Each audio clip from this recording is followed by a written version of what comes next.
আমাদের জীবন যদি নিরাপদ না থাকে তাহলে অন্তর্বর্তীকালীন সরকারের বৈধতা নেই। আজকে আপনারা জানেন আমাদের হবিগঞ্জের যে সহযোদ্ধা তাকে যে আজকে গ্রেপ্তার করা হয়েছে মেহেদী হাসান, তাকে গ্রেপ্তার করার সুনির্দিষ্ট কোন কারণ কিন্তু পুলিশ দেখাতে পারে নাই। তার বিরুদ্ধে ফৌজদারি কোন মামলা বা অপরাধ কোনো কিছুর প্রমাণ নাই, কিন্তু তাকে বিধি সাদা পোশাকে সেই ফ্যাসিস্ট আমলের মতো তাকে গ্রেপ্তার করেছে। আমরা এর তীব্র প্রতিবাদ এবং নিন্দা জানাচ্ছি এবং কঠোর ভাষায় হুঁশিয়ার করে দিচ্ছি এই ইন্টারিমকে, যারা গঠিত হয়েছে ছাত্র জনতার গণঅভ্যুত্থানের মাধ্যমে।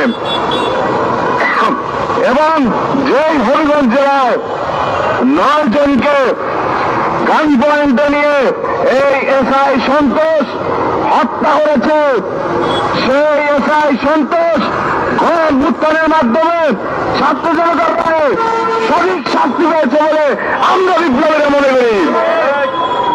শুধু তাই নয়, আমরা এই ইন্টারিমের প্রতি প্রশ্ন রাখতে চাই। আমি মাহিন সরকার, আমার জুলাইয়ে 3টি মামলা হয়েছে, এটি আমি জানি। এর সামনে ভবিষ্যৎ কি আমরা তো জানি। গত বছরের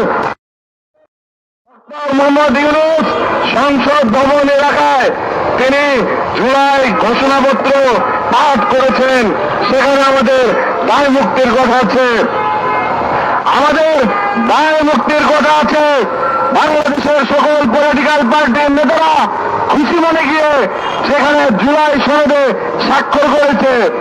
আমাদের যদি দায় মুক্তির কথা থেকে থাকে তাহলে আমাদের মেহেদী হাসান কি দোষ করেছে, কোন অপরাধে তাকে গ্রেপ্তার করা হয়েছে, দ্রুততম সময়ের মধ্যে তাকে মুক্তি দিতে হবে যদি তার কোন অপরাধ না থাকে। যদি এই পরিণতি বরণ করে কালকে আপনারা, তাই ইন্টারিমকে আরো একবার হুঁশিয়ার করে দিতে চাই। বৈষম্য বিরোধী ছাত্র আন্দোলনের একজন সাবেক সমন্বয়ক হিসাবে বলতে চাই, যদি মেয়েদিকে কোন কারণ ছাড়াভাবে গ্রেপ্তার করে রাখা হয় তাহলে বৈষম্য বিরোধী ছাত্র আন্দোলন এবং অন্যান্য সকল সহযোদ্ধা পার্টি যারা আছে সবাইকে নিয়ে কঠোর আন্দোলন গড়ে তোলা হবে।